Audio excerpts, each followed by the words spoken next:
Olá, olá, garotada do nono ano, Escola Mestre Jesus. Aqui é o professor Newton. Espero que vocês estejam tendo aí um bom dia. Passamos pela nossa terceira avaliação, certo? Como eu já havia conversado com vocês na revisão, nós não estamos atrasados, nós estamos em dia com o nosso conteúdo.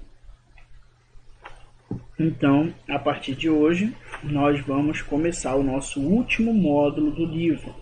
Módulo 4, capítulo 13, Neoliberalismo, Globalização e a Crise Socialista, certo?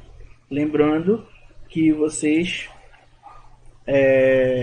podem enviar as atividades para o meu WhatsApp, que eu vou reenviar e vou enviar de volta para vocês o feedback, né? A explicação sobre as questões. Qualquer dúvida você também pode perguntar lá pelo WhatsApp, certo? Estarei respondendo assim que possível.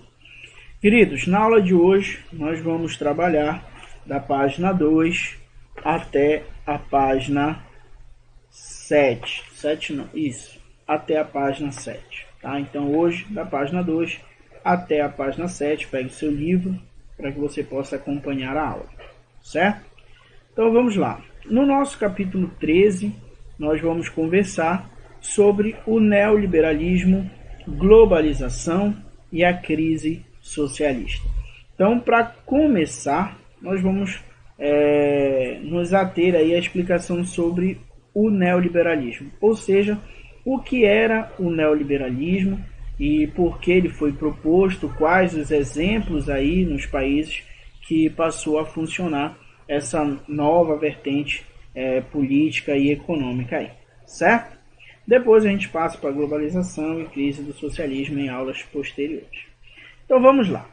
Galera, seguinte, no final aí, antes da gente começar a falar sobre o neoliberalismo, quero que você entenda que a economia já vivia o liberalismo, né? O liberalismo econômico, eu já expliquei para vocês, né? A questão do liberalismo econômico, liberalismo político. Então, se falando de liberalismo econômico, a ideia era não intervenção do Estado na economia, certo? E aí vocês lembram que essa não intervenção do Estado na economia acabou gerando um grande problema para o capitalismo, que foi a crise de 1929, uma crise de superprodução. Segundo a ideia liberal, do liberalismo econômico, lá idealizado por Adam Smith, o próprio mercado se regularizaria, né, através de oferta e procura. Isso eu já expliquei para vocês diversas vezes também, né?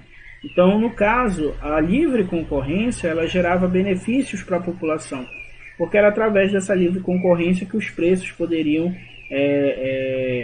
cair, né, digamos assim, e a qualidade do produto teria que ser uma qualidade boa para que você pudesse vender sua mercadoria. Então, essa era a ideia do liberalismo econômico. Só que com a crise de 29, né, foi necessário a intervenção do Estado na economia, lembra lá com Roosevelt, né, para tirar os Estados Unidos da crise junto aos outros países capitalistas que se envolveram, que tiveram, sofreram aí reflexos dessa crise em seus países, certo? Então o neoliberalismo seria aí uma reinvenção do liberalismo. É uma releitura do liberalismo econômico, certo? A gente vai ver algumas características desse sistema. Então, quando a gente chega aí no final da década de 70, né, a gente vai passar a ser utilizado esse termo neoliberalismo para se referir aí, né, à forma de um pensamento econômico inspirado no liberalismo tradicional lá do século XIX, como eu disse ainda há pouco, idealizado lá por Adam Smith. Tá? Então a ideia aí é criar um novo liberalismo político e econômico. O argumento aí dos defensores do neoliberalismo, né, era que a política do bem-estar social, que era aquela política que girava em torno da intervenção do Estado na economia e também girava em torno da elaboração de políticas sociais, políticas públicas, né, lideradas pelo Estado, esse que a gente chamou de Estado de Bem-Estar Social, que veio aí depois da Segunda Guerra Mundial, né, acabou deixando as nações endividadas, então acabou prejudicando a economia. Essa política de bem-estar social, na verdade, tinha estagnado a economia, tinha feito a economia dos países ficar parada, certo? Então eles acreditavam que o grande problema era o excesso da intervenção do Estado na economia. A falta de liberdade para o mercado acabava sufocando o mercado.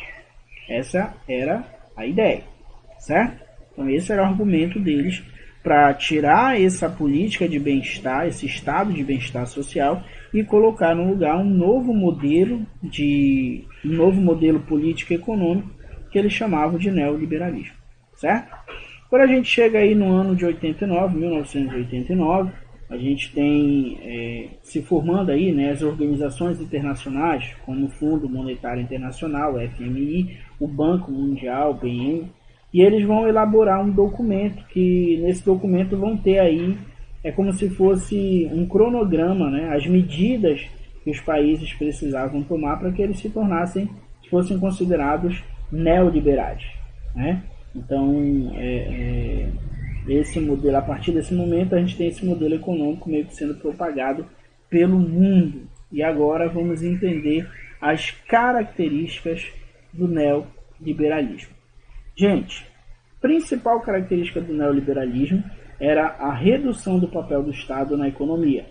Então, o Estado ia intervir menos na economia. E para o Estado intervir menos na economia, era preciso privatizar as empresas públicas. Que são empresas públicas? São empresas que pertencem ao Estado. Por exemplo, se falando do nosso estado do Pará, a CELPA pertencia ao governo do estado, a COSAMPA pertence, a CELPA já foi privatizada, né? A COSAMPA ainda não. Então, basicamente, a ideia de diminuir o papel do Estado na economia começa privatizando empresas estatais, transformando essas empresas estatais em empresas privadas. Elas deixam de ser empresas públicas, deixam de ser geridas pelo Estado, certo? Então, essa é a principal característica do neoliberalismo. A tentativa de conter a inflação é outra característica. O corte de gastos, investimento do Estado aí, né, na tentativa de reduzir as despesas públicas, né? Esse corte de gastos pode ser com programas sociais, pode ser aí com investimentos na área da saúde, educação, enfim. Por último, a ideia do enfraquecimento do poder político dos sindicatos, né? A ideia da livre circulação de capitais internacionais e a ideia de se promover a globalização, a interligação desses países para que eles pudessem compactuar de um mesmo sistema econômico e assim, através dessa parceria, eles pudessem crescer, se desenvolver economicamente, certo? Esse modelo, gente, que a gente está falando aqui, chamando de neoliberalismo, ele vai se consolidar principalmente quando você tem as duas maiores nações, né, as duas mais fortes economias do mundo capitalista, né, na época, aderindo a esse modelo, que foi os Estados Unidos e a Inglaterra. Isso vai ser decisivo para que outros países tomem esse modelo e implantem em seus territórios. Então agora nós vamos falar o que aconteceu no governo dessas duas pessoinhas que estão na foto aí de vocês, tá? Primeiro o governo Thatcher e depois o governo Reagan. A Thatcher é essa moça aí, tá? Inglesa, e do outro lado o presidente dos Estados Unidos. No caso dela, ela era aí, né, a primeira ministra da Inglaterra no período, certo? Então vamos começar com ela, com a primeira ministra. No caso, vamos começar tentando entender aí a Inglaterra nesse processo de instalação do neoliberalismo, certo?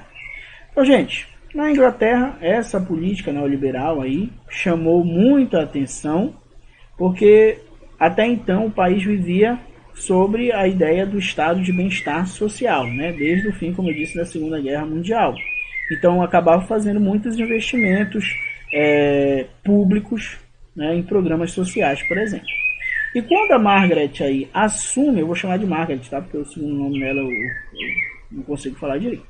Quando a Margaret assume, né, ela assume ela se elege aí prometendo resolver problemas econômicos e reduzir o papel do Estado na economia.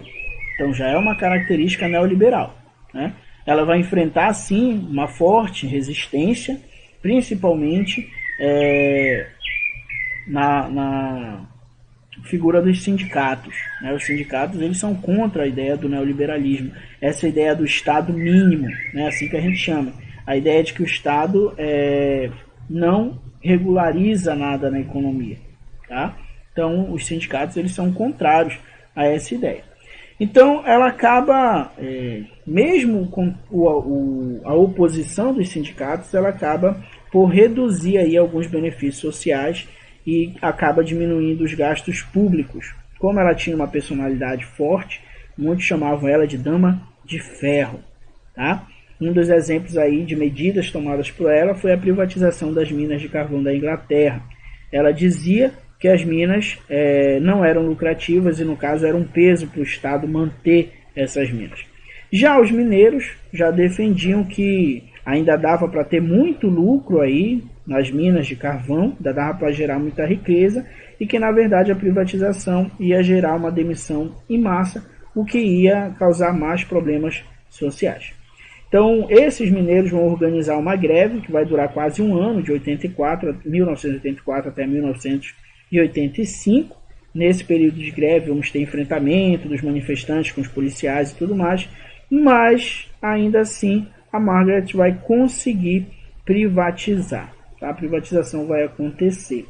Porém, o governo dela é marcado aí, né, por essas reformas e pelos embates entre o governo e a sociedade. Os defensores dela dizem que ela conseguiu retomar o crescimento da economia, já os críticos consideram aí que esse crescimento teve um custo social e não conseguiu promover empregos nem diminuir desigualdades. Então, para uns foi um bom governo, para outros nem tanto.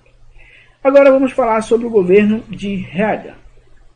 Ronald Reagan. Também vou chamar ele de Ronald, tá? Porque eu não sei falar em inglês, então vai ser só Ronald, tá? O Ronald, cara, ele de fato personalizou essa ideia de neoliberalismo. Inclusive, né, no discurso de posse dele, ele vai dizer o seguinte, ó, era um momento de crise, e ele vai dizer que o governo não era a solução, e sim o problema. Ou seja, mais uma vez expressando a ideia de Estado mínimo, de intervenção estatal mínima. Então é óbvio que no governo dele ele vai tentar reduzir o papel do Estado na economia.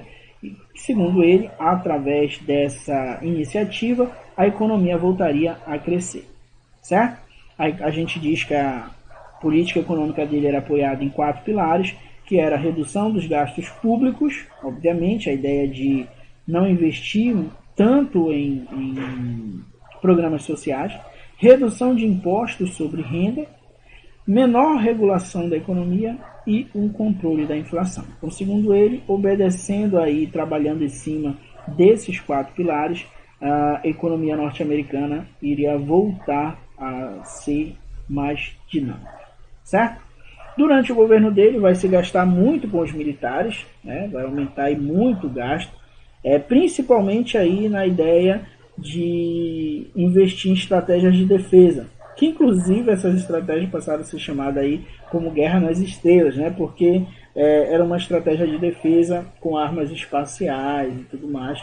A ideia era impedir um ataque nuclear surpresa dos soviéticos, certo? Aí quando a gente chega entre a década de 80 e 90, as organizações internacionais como a FMI vão começar a pregar a necessidade de que outras nações parceiras, outras nações amigas, tá, em desenvolvimento aí, aderissem às políticas neoliberais como uma forma aí de tentar equilibrar a economia mundial, tá? E aí, como eu disse no início, quando a gente começou a falar sobre esses dois governos, o fato de os Estados Unidos e a Inglaterra terem adotado esse modelo econômico, né, o liberalismo, vai influenciar outros países a adotarem depois também, né? Então eles vão ser fundamentais na consolidação desse modelo neoliberalista.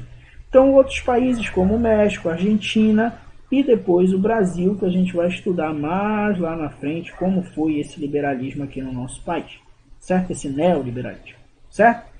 Queridos, por hoje era isso que nós tínhamos para conversar. Espero que vocês tenham entendido. Qualquer dúvida, podem mandar suas perguntas. Eu estarei respondendo assim que possível. Fiquem com Deus e até a próxima aula.